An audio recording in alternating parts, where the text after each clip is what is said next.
Quero saudar os irmãos com a paz do Senhor, dizer que é uma honra estar aqui, quero dizer que eu falo muito.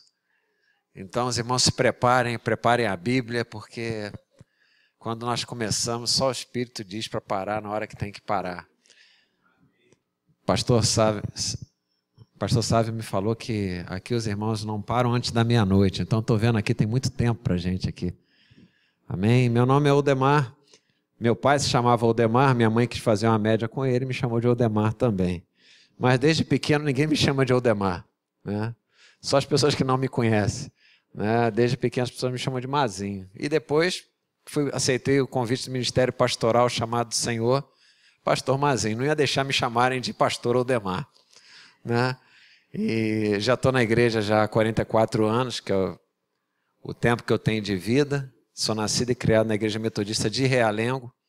Graças a Deus, meus pais, tive essa oportunidade da parte do Senhor de ter minha família toda na Igreja Metodista. Hoje eu sou casado com a Elisângela, pai do Miguel e da Rebeca. A Rebeca tem 12, Miguel tem 8. E estamos servindo lá na Igreja Metodista de Jardim Damasco, onde Deus nos colocou há 2 anos. E vamos agora para o nosso 3º ano, uma vez que as nomeações já foram confirmadas para servir ao Senhor. Quando eu falei lá em Jardim Damasco, falei, estamos mais um ano juntos. Aí o pessoal, graças a Deus. Eu falei, ainda bem que falaram graças a Deus. Se falasse misericórdia, eu ia ficar preocupado. Nós estamos aqui muito felizes de estar com os irmãos. Para falar a verdade, estar conversando com o pastor, nós temos feito um trabalho de avaliação pastoral nas igrejas do Distrito de Campo Grande e Realengo, e com isso nós visitamos várias igrejas metodistas do nosso distrito. E a gente tem ficado surpreso com o que Deus está fazendo no meio do seu povo, e do seu povo metodista, né? Às vezes nós escutamos notícias de lá e de cá. Eu estava conversando com um pastor amigo, falando pastor amigo, né? E ele dizia assim, é incrível a facilidade que nós temos de ver desgraça nas coisas, né? Nós vemos dificuldade, vemos aflições, mas a palavra de Deus nos garante que onde abundou o pecado, superabundou a graça de Deus, e às vezes os nossos olhos não estão muito calibrados para observar a graça de Deus. Nós temos uma facilidade enorme de enxergar a desgraça, o erro, o engano, por vários motivos, né? Primeiro, que o mundo já nos incita a exercitar esse tipo de olhar. Segundo, que nós, pela nossa natureza mesmo, nós já temos uma facilidade de sermos seduzidos a olhar para determinados pontos. Alguns diriam assim, pastor, mas esse é o início da alienação. Mas não é alienação. É palavra. A palavra do Senhor não me tira o olhar acerca daquilo que está errado no mundo, mas ela me leva a um outro lugar onde eu posso ver o que Deus está fazendo nesse mesmo mundo. E é sobre isso que nós queremos falar essa noite, compartilhar acerca da palavra. Eu trago um abraço da Igreja de Jardim Damasco. Eu sou pastor ajudante lá, eu sou um pastor de tempo parcial da igreja, tenho meu trabalho secular, sou diretor de uma escola técnica, então a minha área é a área de ensino, né? E dedico também uma parte desse tempo ao ministério pastoral, onde nós estamos ajudando lá, né? Os irmãos podem abrir a palavra, por favor, no Evangelho de Lucas, capítulo 24, é um texto bem conhecido da igreja. Nós estamos entrando no mês de dezembro, no mês de advento do Senhor Jesus, e nós queremos compartilhar da palavra do Senhor de uma maneira muito reveladora para a sua igreja. Nosso Deus, ele é um Deus missionário. Ele não é um Deus estático no tempo, ele nunca parou no tempo. Desde a criação até agora, Deus se movimenta na história, através da vida de pessoas, através da sua vida, através da minha vida. Todas as vezes que na história nós tentamos dar uma parada, eu quero parar, alguma coisa começa a congelar dentro de nós, esfriar dentro de nós, porque nós não fomos nascidos e nem criados para ficarmos parados. Nós fomos nascidos e criados para estarmos em movimento debaixo da direção do Espírito Santo de Deus. Amém? Eu gostaria que, a partir do momento que você achou a palavra, você pudesse colocar de pé em reverência à palavra do Senhor. Nós vamos estar lendo o capítulo 24, a partir do versículo de número 13.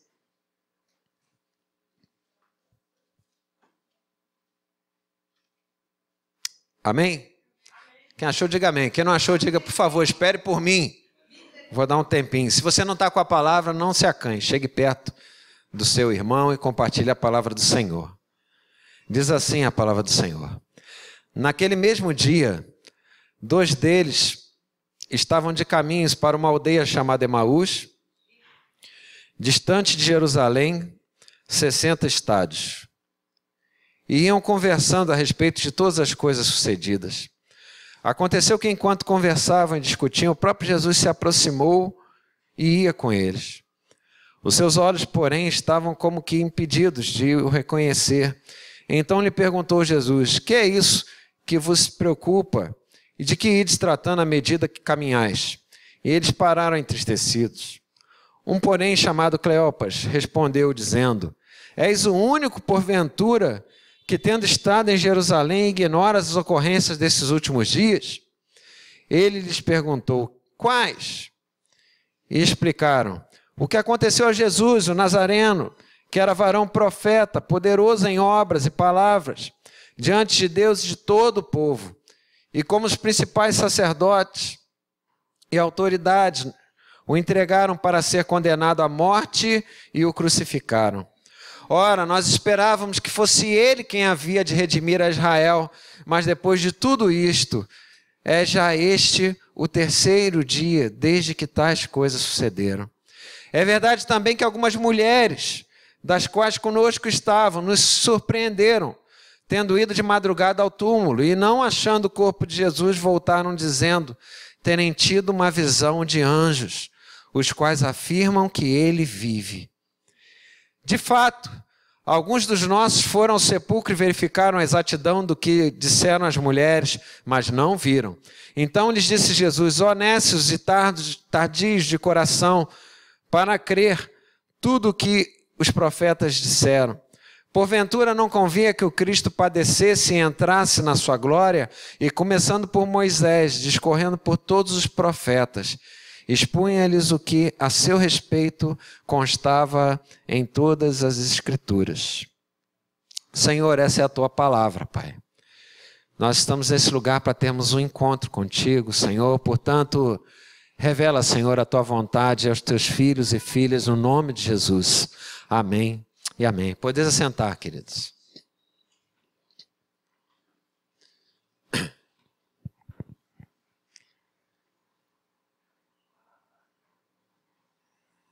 Eu pensava acerca desse texto, mais propriamente, aquilo que há de semelhante entre esse trecho da palavra do Senhor e a igreja do Senhor nos dias de hoje.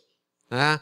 A confiança que nós temos depositado e empenhado muitas das vezes em instituições, em modelos que possam, de alguma maneira, nortear a nossa vida em direção ao Senhor, em direção à intimidade, como foi falado aqui, a intimidade com o Senhor, com relação a algo que eu possa expressar ao Senhor, mas que não seja algo que possa ser aprisionado dentro de um modelo onde, se eu fizer daquela forma, o Senhor com certeza vai agir. Porque aqueles que já tiveram experiência com o Senhor sabem disso muito bem. O nosso Deus, ele não se aprisiona em modelo nenhum.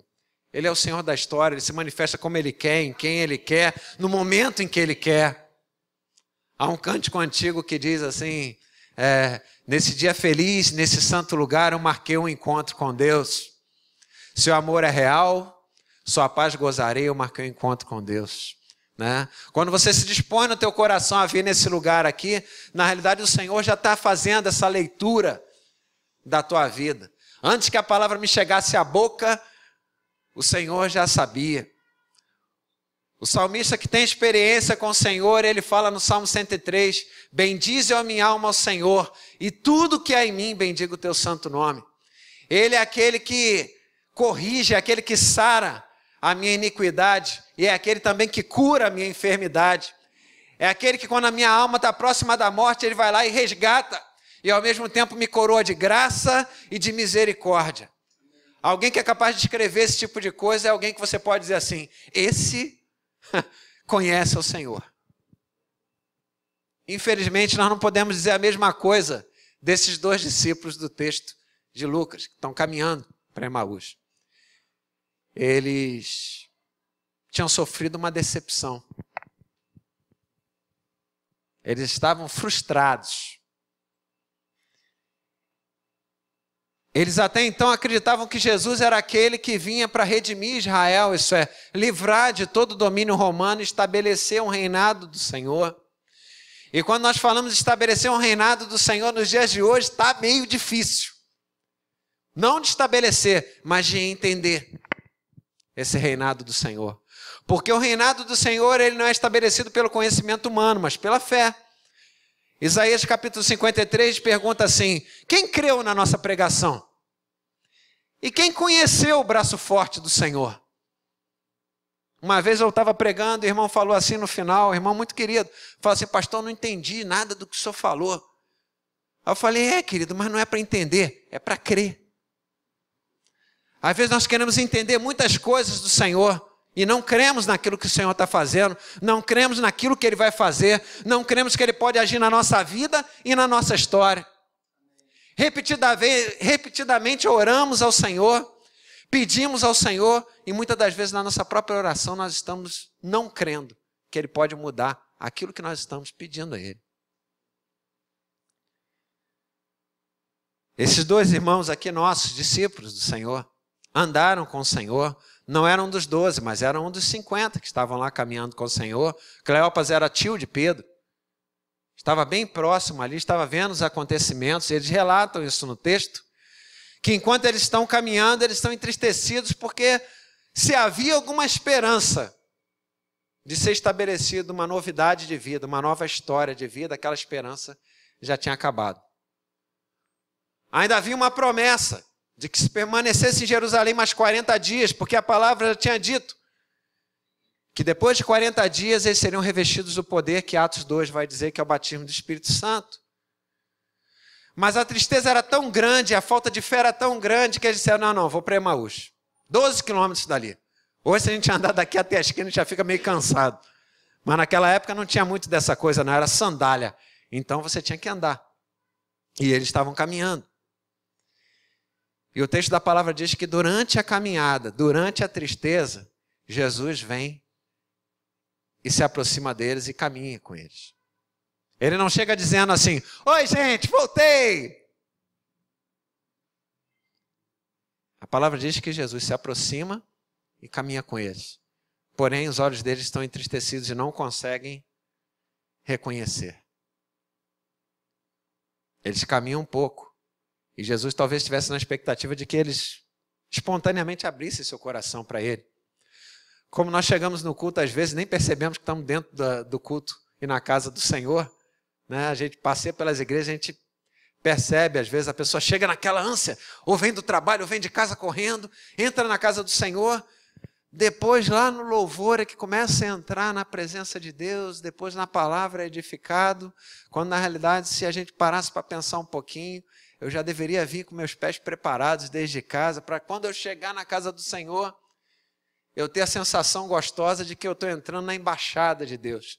Porque a igreja do Senhor é algo como se fosse a embaixada de Deus, é ou não é? Você não tem uma sensação gostosa quando você entra na igreja? Né? Parece que você está pisando em outro país.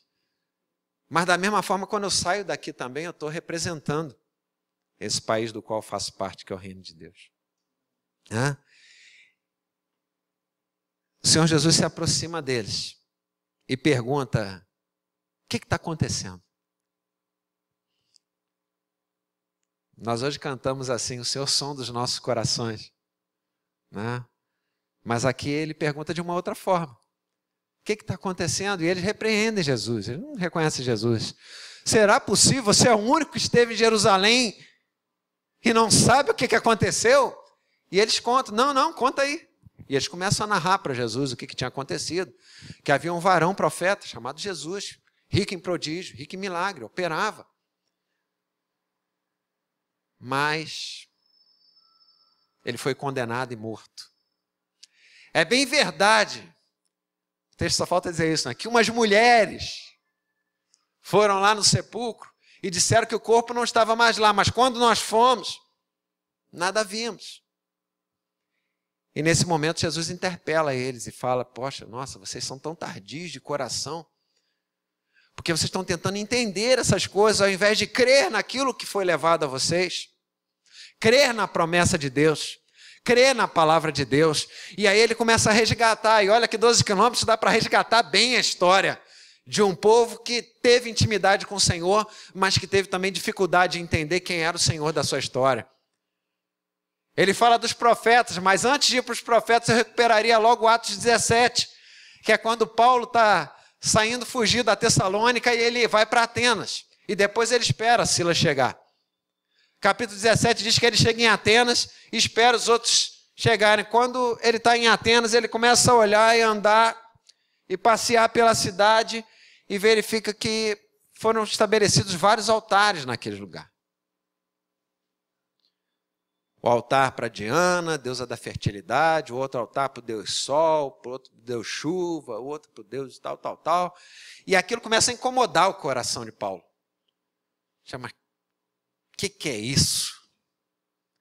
A mesma idolatria lá de Abraão, de Ur dos Caldeus, a mesma idolatria, tantos anos depois aqui estabelecida. E ele começa a olhar para aquilo, eu imagino que ele não... O texto diz que ele estava bem aborrecido, de Atos 17, ele começa a andar até que chega num lugar onde tinha um altar em que não tinha nenhuma estátua. Isso chamou a atenção de Paulo, ele olhou e disse assim, olhou de perto, aí tinha lá uma tarjeta no pedestal dizendo assim, ao Deus desconhecido. E Paulo olha para aquilo e vê uma oportunidade ali de mostrar quem era aquele Deus desconhecido. E aí ele começa a falar, vai para a praça, começa a falar com o pessoal, e estabeleceu o seguinte, olha, o Deus desconhecido é o mesmo Deus de Abraão, de Isaac, de Jacó, é o mesmo Deus que tirou o povo da escravidão e levou para a terra que emana leite e mel, é o mesmo Deus que falou ao povo durante tantas vezes acerca do arrependimento, mas só em Jesus. O verbo se fez carne e habitou entre nós. Jesus foi morto e ressuscitou. Quando ele fala de ressuscitou, estabelece ali no texto 3 categorias de pessoas. As pessoas que foram embora, as pessoas que disseram assim, olha, bacana isso, mas depois a gente conversa mais. E as pessoas que disseram assim, eu quero esse Jesus.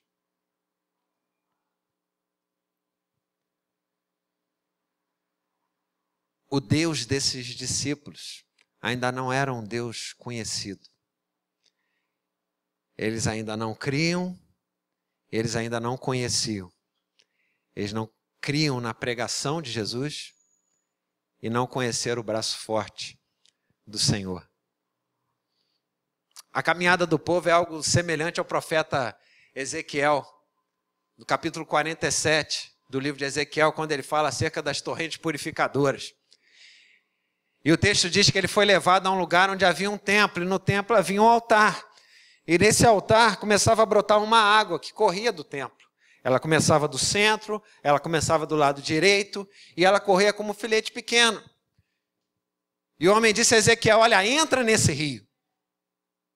Entra nesse rio e começa a caminhar. E o texto vai dizer que ele começa a caminhar e caminha 500 metros, 1000 côvados, vai caminhar 500 metros. E ele se sente à vontade de caminhar nesse rio. Porque era uma água muito fácil de caminhar. A água batia no seu tornozelo, não oferecia nenhuma dificuldade, ele caminha, nossa, que água gostosa, aquela água de praia que você pisa na beirinha, ela está quentinha, tá bom? E o homem diz para ele, olha, caminha mais 500 metros. E ele começa a caminhar mais 500 metros. Quando ele começa a caminhar 500 metros, a palavra vai dizer que essa água começa a subir um pouco de volume também. E aquela água que batia nos seus artérios, agora começa a bater nos seus joelhos. E o homem diz, caminha mais 500 metros. Ele caminha mais 500 metros.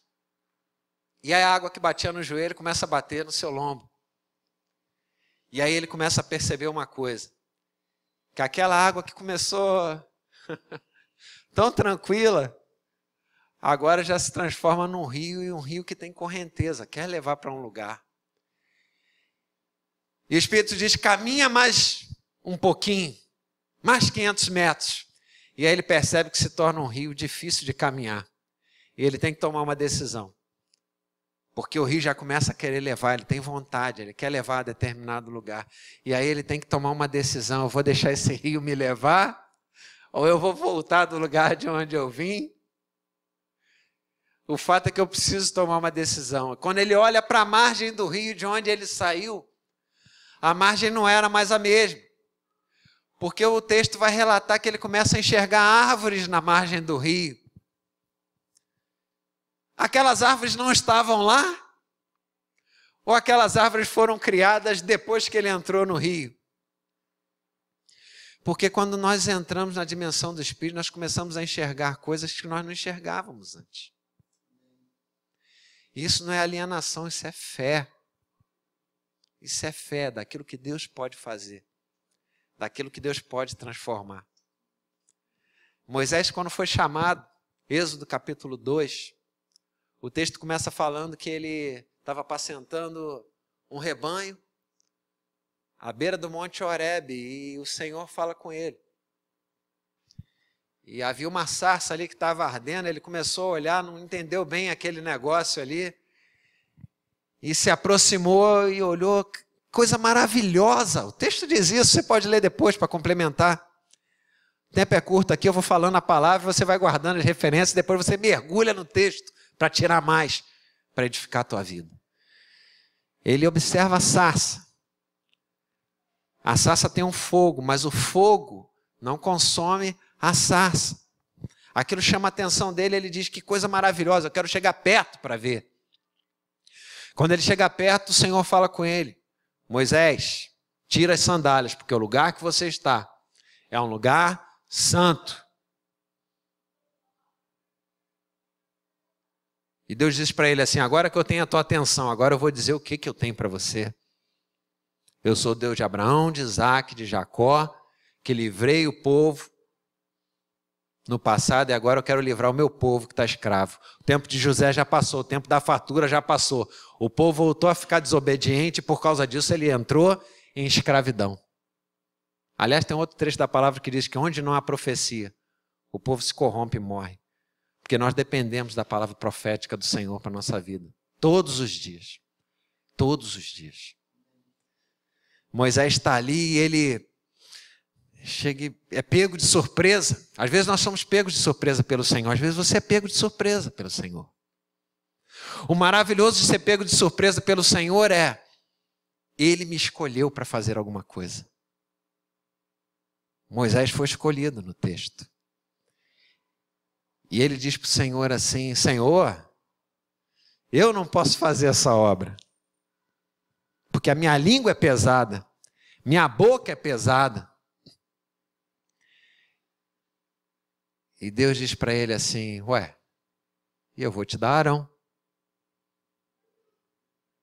Num outro texto paralelo a esse, Isaías capítulo 6, Isaías está em crise, porque ele está vendo o povo de Israel na condição que está, e ele está desesperado, porque ele não está vendo saída para o povo. O povo entrou no exílio, o povo está oprimido, o povo está sofrendo. E nesses dias, diz o texto, vi o Senhor no seu alto e sublime trono, as suas vestes encheram o templo. E quando eu cheguei mais perto, eu vi: Senhor, eu sou um homem de impuros lábios e ainda convivo no meio de um povo de lábios impuros. E o texto diz: depois disto, um anjo veio com Atenaz e colocou uma brasa sobre a língua dele, sobre a boca dele, e ele foi purificado. E o Senhor disse a ele: a quem enviarei? Quem enviarei? Isaías diz: eis-me aqui, Senhor. O interessante é que na situação de Moisés e na situação de Isaías, um aceitou prontamente o chamado do Senhor depois que ele se sentiu purificado. O outro ainda resistiu e titubeou diante do chamado do Senhor. O texto de Moisés ainda diz assim: Senhor, escolhe outro para fazer isso. Escolhe outro. Tem gente aí mais preparada do que eu, a gente não consegue entender isso. Por que algumas pessoas são escolhidas para fazer determinadas coisas para Deus? Porque Deus quer envergonhar aqueles que acham que sabem das coisas. E mostrar que quem sabe das coisas é Ele, Deus. É Ele que tem o domínio das coisas. É Ele que tem o controle das coisas. Eu fico imaginando Jesus nesse caminho de Emaús, contando todas essas passagens, desde Abraão, Moisés, Ezequiel.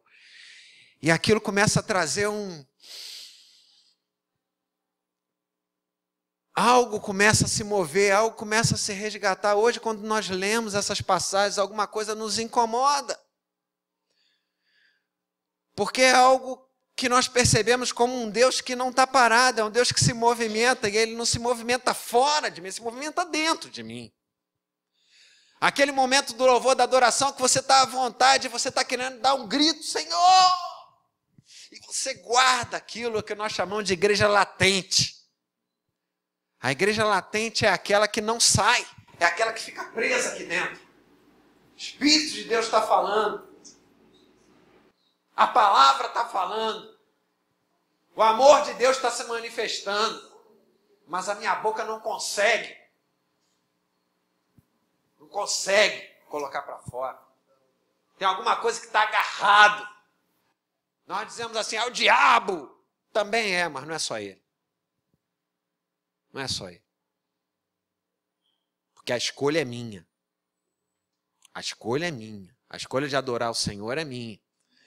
Eu me lembro e passei por esse tempo da igreja, do avivamento, em que na igreja tinha um grupo dos avivados e o grupo dos tradicionais. E eu era dos tradicionais, né? E confesso, sou tradicional. Até o dia que eu fui batizado no Espírito. Meu batismo no Espírito aconteceu da seguinte maneira. Nada apoteótico. Era casado, ainda não tinha as crianças. Voltamos da igreja na escola dominical. Sentamos para almoçar, aquele almoço padrão miojo com sardinha. Sabe como é que é? Casal que não tem filho se vira, né? Faz tudo para não ter muito trabalho. E aí eu pensei, minha esposa também pensou a mesma coisa, depois que acabou o almoço. Pô, vou tirar aquela sonequinha. Só que ela pensou mais rápido e falou, amor, você lava os pratos. Falei, nossa, como é que ela fala rápido? Falou mais rápido que eu. Aí eu estava ministrando louvor naquele domingo e fui lá, né? Me aborrecido. Né? A gente estava casado de novo. Quando você está em lua de mel, você faz essas coisas, você engole algumas coisas. Depois você vai compartilhando a coisa de uma maneira mais clara. Mas no início você não questiona muito, né? Aí fui lá lavando o prato, quase quebrando o prato. Né? Cheguei, bom, já que eu vou ter que ficar aqui mais ou menos 1 hora, cheguei, pô, mas para lavar essa mixaria de prato? Mas acontece o seguinte, querido, que não era o prato do domingo. Era o prato do domingo, do sábado, da sexta, da quinta, da quarta. Né? Enquanto tivesse prato em cima do escorredor, a gente ia usando. Quando acabava, aí era hora de lavar, e dava o conflito. Isso foi há 17 anos. E aí eu fui lá lavando os pratos, no início bem irritado. E aí eu comecei a cantar uma música, não me lembro qual era a música. Eu sei que aquela música começou a me acalmar. Né? Comecei a me acalmar e tudo e tal. Comecei a cantar. E cantando, cantando. Daqui a pouco, quando eu me peguei, eu já estava começando a rir. Dava... Aí quando eu já estava dando gargalhada na cozinha, né? Isso deve ter durado uns 15 minutos, mais ou menos, né? E eu sentindo o fogo do Espírito, eu já sou meio branco, devia estar vermelho igual um pimentão, não tinha espelho para olhar, mas devia estar assim, me sentia assim. E eu sei que 15 minutos depois, mais ou menos, aí uns 20 minutos depois, eu parei assim, cheguei, gente, o que foi isso que aconteceu? E aí me veio o entendimento, cheguei, ó, fui batizado no Espírito. Que coisa boa, mas eu tenho que parar com isso agora. Porque se a Elisângela me aparece na cozinha naquele momento, todo domingo a louça ia ser minha, ia ter que ser rebatizado no Espírito todo domingo. Porque ela não ia entender de maneira nenhuma que aquilo ali era o Espírito. Ela ia entender que eu estava com gosto de lavar todos os pratos, limpar tudo lá. E daquele dia em diante o Senhor vem acrescentando as experiências que a gente vai tendo com Ele, né? E que nos envergonham a cada dia perto da pequenez da nossa fé, de pensar que nós já sabemos muita coisa e nós não sabemos nada na caminhada do Espírito. Você quer caminhar no Espírito? Tem certeza, querido, que você quer andar nesse rio e deixar o rio crescer até que chegue um ponto que você... Vou ou não vou? É agora. Pastor chamou para missão, vou ou não vou? Pastor não chamou nada, mas eu estou na minha oportunidade lá na rua. Uma vez eu fui, há 6 meses, fui vender um curso, vender um programa de treinamento numa empresa lá em Niterói. E eu entrei, aquela coisa, pastinha está sempre do lado, né? Pastinha está com Bíblia, está com tudo, ali já vai o kit completo, né? E eu entrei, o rapaz me recebeu, uns 35 anos, e falou, não, entra, tal, botou café, água, aquela coisa toda. E aí eu fechei a porta e ele falou assim, desculpa, você é evangélico? Eu falei, sou evangélico. Pô, você tem um brilho diferente no olhar. Aí depois que falou isso, começou a chorar. Empresário de construção, uma pessoa milionária. A casa dele é uma casa... Mas naquele dia ele não era nada. Não era nada. Desabou na minha frente ali, começou a contar a história. Tá. Aquele lugar se transformou no gabinete do pastor. João Hélio já dizia, né? O mundo é a minha paróquia, mas é isso mesmo. Porque onde você está, Deus te dá circunstâncias em que você vai ter que mostrar que você é filho dele, que você é o missionário dele, você está ali para levar boa nova de salvação para ele. Nós ficamos ali 4 horas. Eu não consegui vender nada para ele, a não ser a parte mais importante, a reconciliação dele com Deus. Porque saiu ali reconciliado, voltou para a igreja, está lá, estou acompanhando ele à distância, não é minha ovelha, mas já passou a ser também, a gente vai acompanhando, e Deus tem surpreendido a gente com várias coisas. Estava no shopping, no outro dia a gente foi almoçar no shopping. Aí criança depois leva a gente para umas coisas meio estranhas, né? Eu falei, não quero ir almoçar no shopping. Aí minha filha fez aquela pirracinha de 12 anos, já está entrando na adolescência. Pai, isso nunca leva, não sei o quê, baby. Aí a mãe começa a tender para o lado dela também. Ah, amor, lembra do prato. Aí quando falou no prato, aí aliviou meu coração. Vamos para o shopping. Aí chegamos lá no shopping, aí já vai para outra coisa. Não, a gente não quer almoçar. A gente quer comer no Burger King. Aí eu falei, gente, vamos almoçar. Almoço é que alimenta a gente. Pô, uma vezinha. Não sei que... Queridos, eu resisti muito. Mas 3 contra 1 é difícil. É difícil. Aí cedi. Fomos no Burger King. Pegamos lá o lanche, sentamos. Estamos conversando, estamos comendo. Aí minha filha falou, Burger King tem um negócio de refil que você pode ir lá e meia hora. Você vai lá e pode completar, tem que beber rápido, né? Vai lá e completa. Aí voltei lá para completar a Coca-Cola. No que eu virei, tem um rapaz aqui na minha frente. O rapaz virou para mim e falou assim, o senhor é pastor? Aí eu com a Coca-Cola ali do lado, sou. A gente se conhece e tal? Não. Eu estava na minha casa orando, eu precisava tomar uma decisão diante de Deus. Deus me falou, vai para o shopping, você vai encontrar um pastor, esse pastor vai orar por você.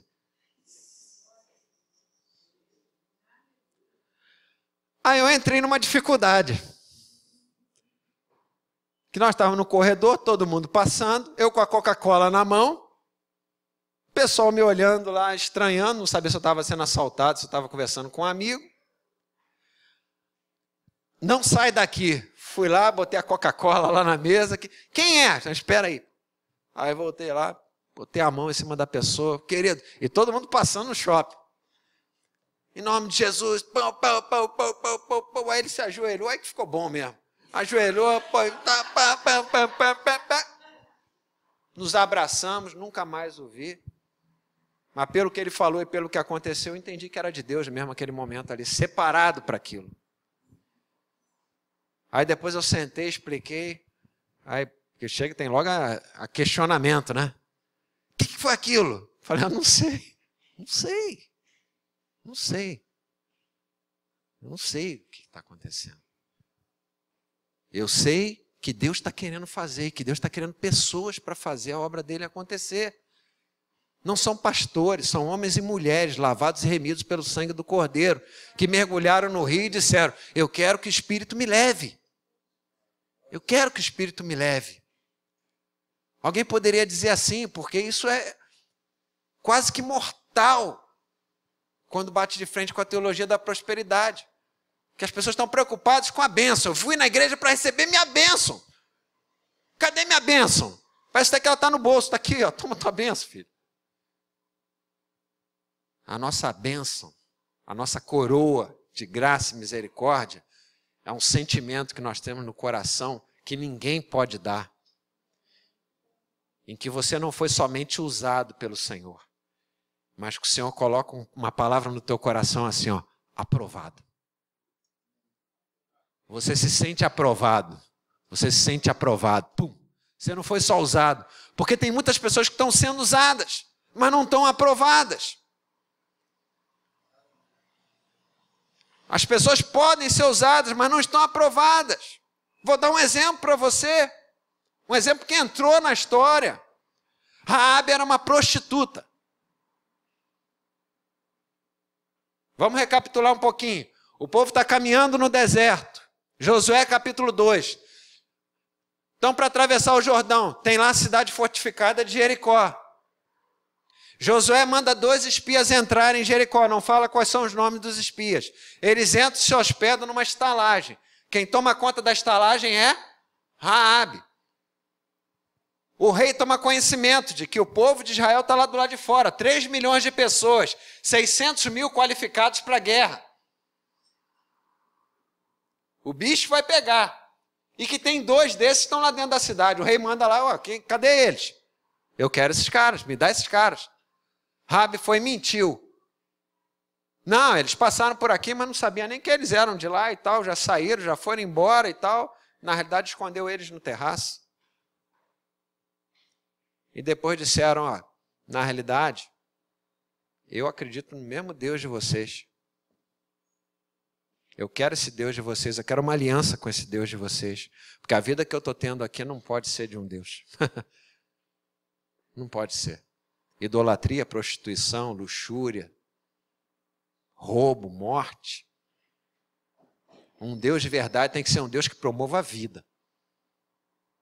Eu quero o Deus de vocês. Vamos fazer um acordo aqui. Ela faz um acordo com os espias. Ela diz para eles assim, olha, da mesma maneira que eu estou ajudando vocês, eu quero que quando essa cidade caia, porque ela vai cair, quando essa cidade caia, que vocês livrem a mim e a minha família também. E aí os espias combinam com ela, olha, se você realmente for fiel nesse propósito, nós também vamos ser fiéis no nosso propósito. A cidade cai, Raabe, sua família é recolhida a Israel, integrada a Israel. Já como é que pode? A família de uma prostituta. Israel nunca foi puro, desde a saída do Egito. Era um grupo escravo que saiu todo misturado do Egito e Deus constituiu um povo. Um povo. Isso já aconteceu uma vez na igreja de Realengo, nunca vou esquecer isso. Encontrei com o irmão na rua, que também já tinha saído da igreja. Falei, rapaz, o que aconteceu contigo? Não te vejo mais lá em Realengo. Mas aconteceu uma coisa que machucou meu coração, entristeceu demais meu coração. O que foi, rapaz? Eu estava no final do tempo, sentado lá na última cadeira. Aí entrou uma senhora com a filha, toda sujinha e tal, sentou do meu lado, estava lá na hora do louvor e tudo mais. Aí chegou uma outra irmã da igreja, sentou do lado também. E ela chegou, que fedor é esse? É você. Desculpa, querido, você tem que aprender a vir para a casa de Deus desse jeito assim. Como é que pode você estar aqui assim? Você não tem reverência? Vai em casa tomar um banho, depois você volta. Aí a mulher se entristeceu, saiu com a filha, foi embora. Aquilo magoou meu coração, eu também não quero mais ficar lá. E agora, para achar as pessoas? Como é que você acha? Aí eu falei, me fala o nome dessa irmã, pelo amor de Deus, me fala o nome dessa irmã, eu quero conversar com ela. Não vou dizer, não vou dizer. Não, mas você vai dizer sim. Vai dizer. Ele disse, eu fui atrás da irmã, conversamos, exortar em amor, não é isso? Querida, você me desculpe, você não é mais limpa do que ela. Você não é mais limpa do que ela. Porque na casa do Senhor é o único lugar onde não pode ter excluídos. No dia que a casa do Senhor se fechar, a gente fica com medo de assalto, essas coisas todas aí. Nós precisamos confiar que o Senhor é o Senhor da igreja. O Senhor é quem cuida da igreja. O Senhor é quem cuida de nós. O Senhor é quem cuida da tua casa. Os anjos do Senhor acampam ao redor daqueles que o temem e o livra. Livrou a prostituta, livrou a família da prostituta, que depois que saiu, não foi mais prostituta. Casou com um homem chamado Salomão, deu à luz a Boaz, que entrou na linhagem direta de Davi, na linhagem de Jesus. Por isso, no capítulo 1 de Mateus, na genealogia de Jesus, aparece lá, Raabe. Isso lhe foi imputado por justiça, porque creu. Em Lucas 24, os discípulos deixaram de crer. Mas quando Jesus começa a resgatar a história de um Deus que nunca abandonou o seu povo, pelo contrário, foi abandonado pelo seu povo várias vezes, aquilo começa a trazer algo no coração deles. E a palavra do Senhor diz que quando eles chegam na divisa de Emaús, a conversa foi embora, eles chegaram na divisa de Emaús e eles dizem assim, entra conosco. Aí Jesus, não, vocês vão por ali, mas eu vou por aqui e tal. Não vai não. Entra aqui, pô, a conversa está tão boa. E quando a conversa está boa é assim, né? Você não quer parar. Você não quer parar. Fui numa vigília que o pessoal... A vigília estava meio, aquele usco-fusco, né? Aquela coisa e tal. Morninha. Até 5 para meia-noite. Quando deu 5 para meia-noite, começou o fogo do Senhor a incendiar a igreja. E eu acredito, eu estava sentindo, eu estava olhando a igreja, eu estava percebendo, pô, que o Senhor estava trabalhando na vida da igreja. Trabalhando na vida da igreja. Você sabe que o Senhor está trabalhando na vida da igreja quando aquele que é quietinho começa a se mexer. Quando começa a não encontrar posição na cadeira, está incomodado. E aí, quando deu meia-noite, o irmão pegou a palavra e falou assim, irmãos, ó, pera um pouquinho, porque agora a gente tem que acabar, que era meia vigília só. Aí foi, a irmã pegou a palavra, querido, agora que o Espírito Santo chegou, que a gente vai embora. Não vamos não. Sei que a vigília foi até 5 horas da manhã.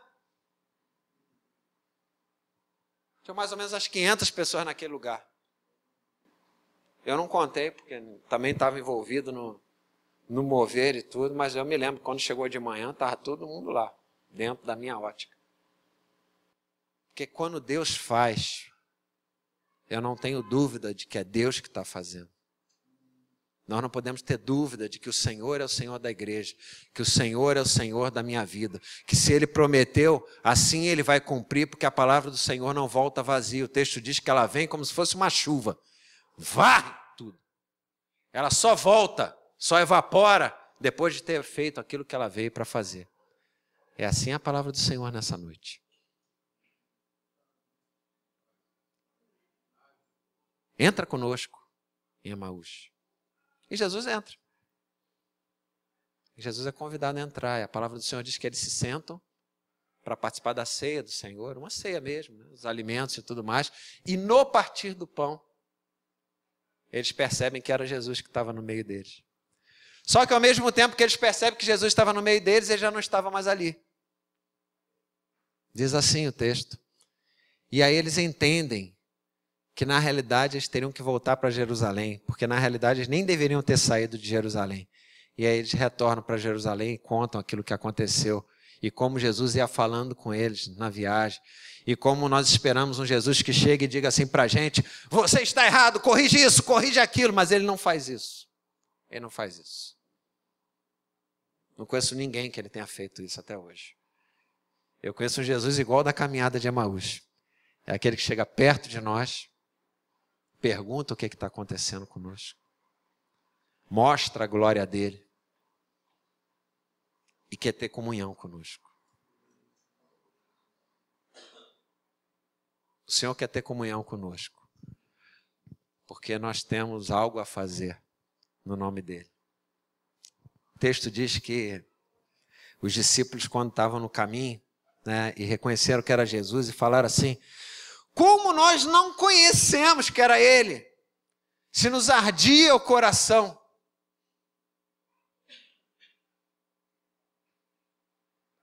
Hoje, esse texto é um texto até que teologicamente é muito discutido, porque diz assim, como é que pode você ter convivido com uma pessoa e andar do lado dela? Querido, nós fazemos isso o tempo todo na rua. As pessoas passam pela gente, às vezes conhecido, eu te vi em tal lugar, não vi. E não vi mesmo, às vezes você não vê. Porque nós estamos tão fechados na nossa vida, nas nossas coisas, nos nossos problemas, na nossa aflição, que a gente não consegue perceber que Jesus está bem próximo de nós. Só para resgatar o texto de Isaías 53, quem conheceu o braço forte do Senhor é aquele que foi levantado pelo Senhor. Para eu ser levantado é porque eu estava caído. Para eu estar caído é porque alguma coisa no caminho foi se perdendo e que agora o Senhor quer recuperar. O Senhor quer recuperar o nosso ânimo para Ele. O Senhor quer recuperar a promessa dEle para a nossa vida. O Senhor quer recuperar o óleo do altar sobre a nossa vida para nós termos certeza de que nunca Ele vai nos desamparar. Nunca o Senhor vai nos desamparar. Nunca vai nos desamparar. Você crê nisso? Amém? Essa é uma palavra gostosa, não é? A palavra de Deus, ela enche a nossa vida. Ela enche a nossa vida para quando nós sairmos daqui a gente não esquecer mais. Eu vou contar mais um caos para encerrar, que a gente já está com a hora bem avançada. Né? Como o relógio de Acais não está funcionando, então a gente tem que contar com esse aqui mesmo. Eu fui em Fortaleza no outro dia para fazer um trabalho e tem um calçadão lá. Agora toda a cidade fica parecida, né? Porque toda a praia eles fazem um calçadão com quiosque. Você vai em tudo quanto é lugar, parece que é a mesma coisa. Aí fui na feirinha, que também tem em todo lugar. Cheguei, vou comprar lá uns negocinhos para levar para casa, para as crianças. Ai de mim se não chegar em casa com um negocinho para as crianças. Aí tu vai lá, compra um negocinho e tudo, aí voltei com a sacolinha e tudo. Tava de bermuda, de camiseta. Aí estava andando na calçada. Aí tinham dois irmãos, pareciam da Assembleia ou alguma igreja pentecostal, porque estavam mesmo, aquele fogo mesmo na rua. Né? Aceita Jesus! Aí eu falei, eu vou passar quietinho, né? Aí tô andando e tudo, tal, tô andando. Aí um já virou para mim, a paz do Senhor! Eu falei, a paz. Você é crente? Eu falei, sou em Cristo Jesus. Amém! Eu passei andando. Aí eu passei andando, estou me sentindo bem, né? Pô, é legal isso aí. É sempre bom quando a gente se reconhece. Ruim é quando a gente se envergonha. Quando a gente se reconhece é muito bom. Estou andando, aí dei uns 10 passos, né? Aí estou escutando, pastor!